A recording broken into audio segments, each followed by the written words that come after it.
सभी दोस्तों को प्यार भरा नमस्कार। दोस्तों, आज हम आपकी मुलाकात कराने जा रहे हैं श्री राम निवास आर्य, जो कि मिलिट्री से रिटायर्ड हुए सूबेदार के पद पर थे। इनका जन्म उत्तर प्रदेश के सोरम गांव में हुआ, जिला मुजफ्फरनगर में हुआ और अब ये अपना जीवन गाजियाबाद में व्यतीत कर रहे हैं। और ये आर्य समाज के विद्वान भी हैं और आर्य समाज के लिए इन्होंने बहुत बड़े कार्य जब से मिलिट्री में थे तब से करते आ रहे हैं, क्योंकि ईश्वर के करीब जो इंसान रहता है उसे सारी चीज़ें मिल जाती हैं, क्योंकि ईश्वर ही सब कुछ करता है। ईश्वर के बिना कुछ भी नहीं है। दोस्तों, इन्होंने 3 युद्ध लड़े हैं, 1962, 1965 और 1971। इन्हें काफ़ी मेडलों से सम्मानित किया गया है और सराहनीय मेडल भी इन्हें मिला है। और यहाँ रहते रहते इन्होंने देश के लिए देश को अच्छे मार्गदर्शन दिए हैं।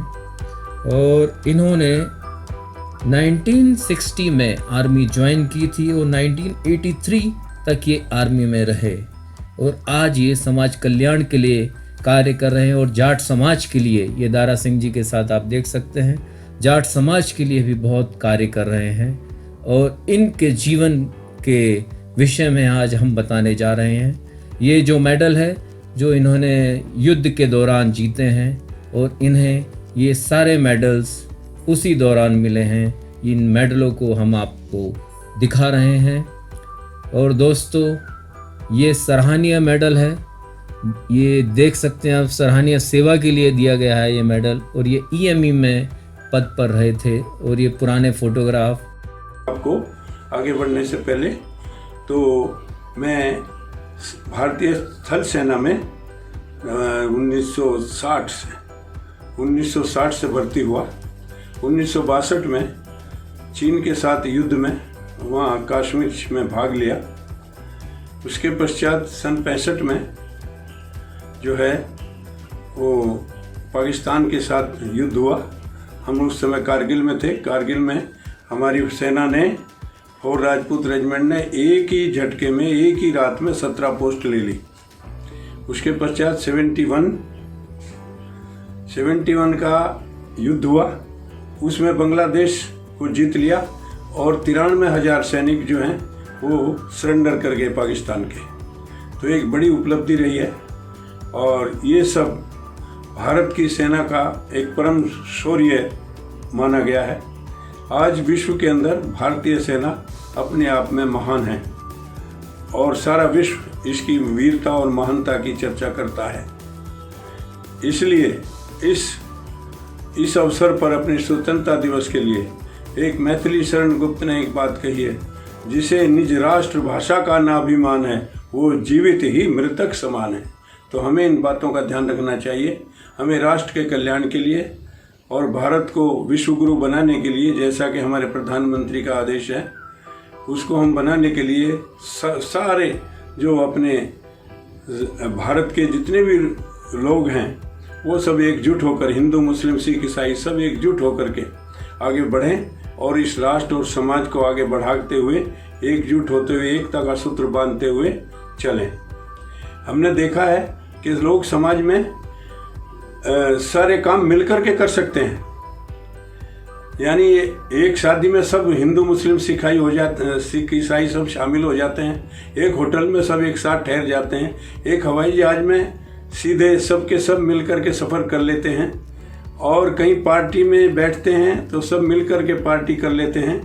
लेकिन जब उस परमपिता परमेश्वर, जिसका मुख्य निज नाम ओम है, उसको जानने के लिए, उसको ढूंढने के लिए हम अलग अलग दरवाजे तलाश करते हैं। बड़ा आश्चर्य की बात है। लेकिन सेना में सभी अपने भाइयों से निवेदन करता हूं कि वो इस राष्ट्र के कल्याण के लिए सब एकजुट होकर के और एक विचारधारा बना करके इस राष्ट्र और समाज को पूरे विश्व में अग्रणी बनाने के लिए हम एकजुट होकर के चलें और अब इस देश की हर स्थिति को मतलब मजबूत बनाएं। और जैसे जैसे हमारे प्रधानमंत्री चाहते हैं आगे बढ़ने के लिए, वैसे वैसे हम उसका अनुकरण करते हुए आगे बढ़ें। जो भी हर संप्रदाय के अंदर अच्छे लोग हैं। कोई तो 5 वक्त की नमाज अदा करता है, वो भी ईश्वर की प्रार्थना करता है। कोई मंदिर में घंटी बजाता है, वो भी ईश्वर की प्रार्थना करता है। कोई और दूसरे तरीके से करता है, लेकिन वो उनका अपना अपना विचार है। लेकिन राष्ट्र और समाज के लिए हमें एक विचारधारा होनी चाहिए। हम सब मिलकर के इस राष्ट्र को आगे लेकर के चलें। हमारे जो लोग शहीद हुए हैं, उन शहीदों ने बड़ा अपने आप को समर्पित किया है इस देश के लिए। ये एक बहुत बड़ी उपलब्धि है हमारी। अब देख, सरदार भगत सिंह, चंद्रशेखर आज़ाद, बिस्मिल स्थान प्राप्त कर लिया है। क्यों? हमारे देश के अंदर ऐसे ऐसे वीर हुए। अब्दुल हमीद जैसे सन 65 के अंदर जो विशेष संप्रदाय के होते हुए भी उसने अपने आप को समर्पित कर दिया, शत्रु के टैंकों को पूरी तरह ध्वस्त कर दिया। और ऐसे सभी वीर शहीद जो आज हमारे देश के अंदर, अभिनंदन जैसे अभी कार्यक्रम हुआ है, हवाई जहाज को उनको गिरा दिया। एक से एक वीर, उन सब वीरों को हम आज याद करते हैं, उन सबको हम श्रद्धांजलि अर्पित करते हैं। ये सब हमारे देश के लिए गौरव हैं और इन सब के गौरव को बढ़ाने के लिए हमें सबको एकजुट होकर चलना है। अभी प्रधानमंत्री ने धारा 370 हटाकर कश्मीर की स्थिति को बदलने का एक बहुत बड़ा प्रयास किया है।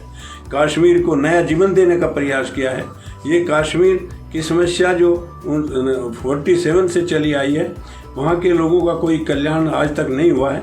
तो इसके होने से, ये धारा 370 और 35 एक समाप्त होने से कश्मीर का चतुर्मुखी विकास होगा।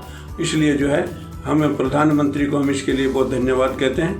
तो इस प्रकार से आज की जो सरकार है हमारी, वो बहुत महान है और हमें सब मिल कर के इस सरकार का पूरा सहयोग करना चाहिए। लेकिन ईश्वर के मामले में ही आज हमारे अंदर बड़ा भारी मतभेद है। मैंने सेना में 22 साल सर्विस की है। ईएमई कोर में मैं सर्विस की। और ईएमई जो है पूरी आर्मी को टेक्निकल कवर देती है, रिपेयर, टैंक से साइकिल से लेकर टैंक तक रिपेयर। सन 1960 से लेकर के 1982 31 अगस्त तक की। और इस दौरान मैंने जो है देखा सब जो बॉर्डर पर 62, 65, 71 तीनों युद्ध में, तो सेना में मानवतावादी दृष्टिकोण है। वहाँ कोई जाति का भेद नहीं है, संप्रदाय का भेद नहीं है और सब मिल कर के कार्य करते हैं। इसलिए जो है हमें उसी तरह जीना चाहिए।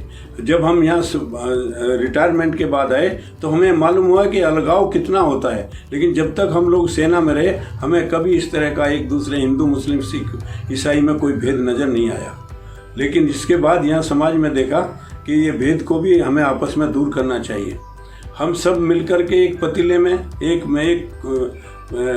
एक पतीले की चाय पी जाते हैं, उसमें कोई भेदभाव नहीं है। हम एक होटल में ठहर जाते हैं, उसमें कोई भेदभाव नहीं है। हम एक जगह सफ़र करते हैं, एक ही बस में चले जाते हैं, उसमें हमें कोई मतभेद नहीं है। लेकिन जब हम उस परमपिता परमात्मा को ढूंढने का प्रयास करते हैं तो हमारे रास्ते अलग अलग हो जाते हैं। क्यों ना हम एकजुट होकर के उस दिव्य शक्ति को, जिसका ईश्वर अल्लाह नाम है, वो कुछ भी नाम रखें, लेकिन वो एक दिव्य शक्ति है जिसका मुख्य निज नाम ओम है, हम उसको सब मिलकर के ढूंढें और मिलकर के उसकी प्रार्थना करें। अब इसके लिए मैं एक उदाहरण आपको देता हूँ। 71 में, हाँ, जब युद्ध चल रहा था, दिसंबर का महीना था, तो उस समय प्रधानमंत्री इंदिरा गांधी का भाषण आर्मी के सब वो सीज फायर के लिए एक वो चल रहा था, उनका भाषण सुबह प्रातःकाल 8 बजे। तो सर्दी का टाइम था, तो सामने हम बैठे हुए थे खड्डे में सूरज के सामने। तो तोपों का कवरेज चालू था दोनों तरफ से, और उन तोपों के कवरेज के कारण जो है वो स्थिति बड़ी वो भयानक सी थी।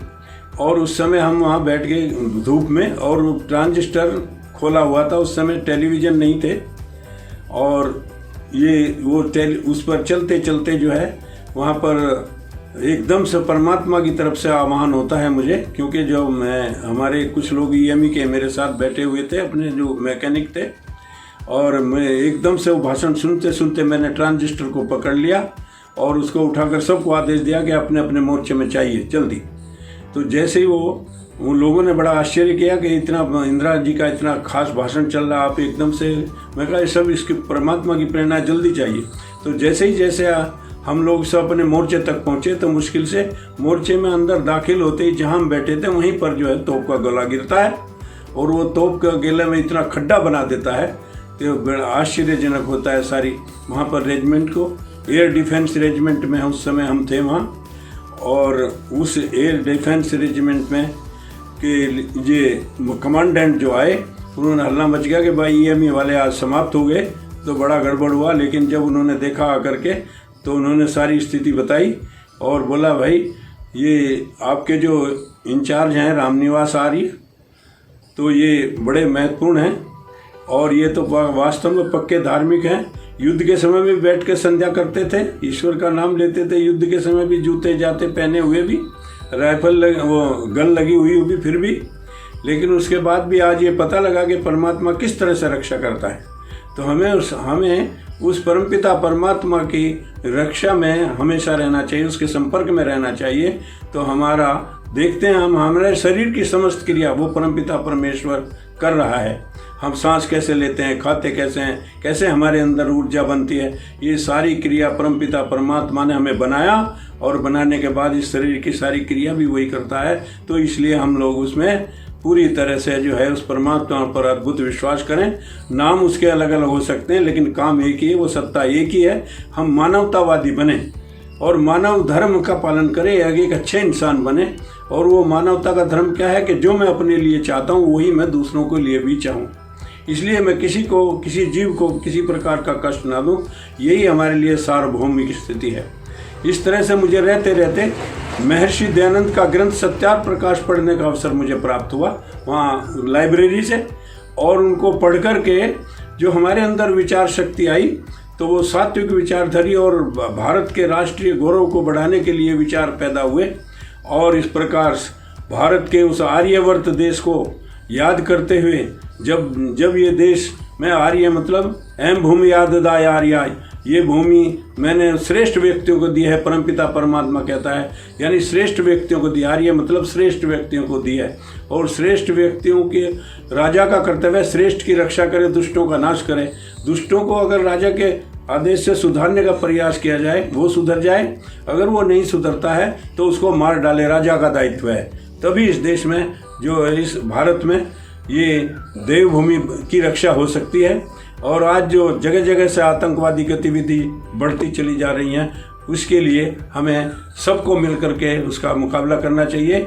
आज हमारे जो लोग शहीद हो रहे हैं बार बार उन्हें हमें याद आता है, और वहाँ बैंकरों में रहते हैं, डब्बे का खाना डब्बे का दूध, कई दिन तक वहाँ कुछ भी नहीं मिलता, और रात को वहाँ लाइट भी नहीं रहती, और इस तरह से बड़े बड़े बिच्छू और सांप उसके ऊपर से गुजर जाते हैं। परमात्मा उनकी सबकी रक्षा करता है, वो काटते नहीं हैं। देखो कैसी बड़ी बात है। तो इस प्रकार से जो है ऐसे वातावरण को हमने 62, 65 और 71 तीनों युद्धों में देखा है, और कई बड़ी विचित्र घटनाएं हमारे साथ घटी हैं, लेकिन उन सब का हम विवेचन नहीं कर सकते।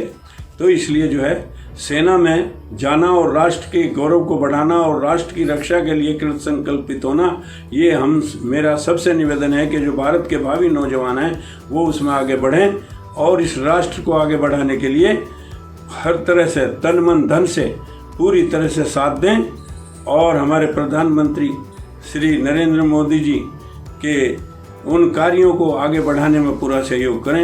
यही मेरा आज 15 अगस्त के इस त्यौहार पर, स्वतंत्रता दिवस पर मेरा वो सबको नमस्कार है, और सभी को मैं नमन करता हूँ।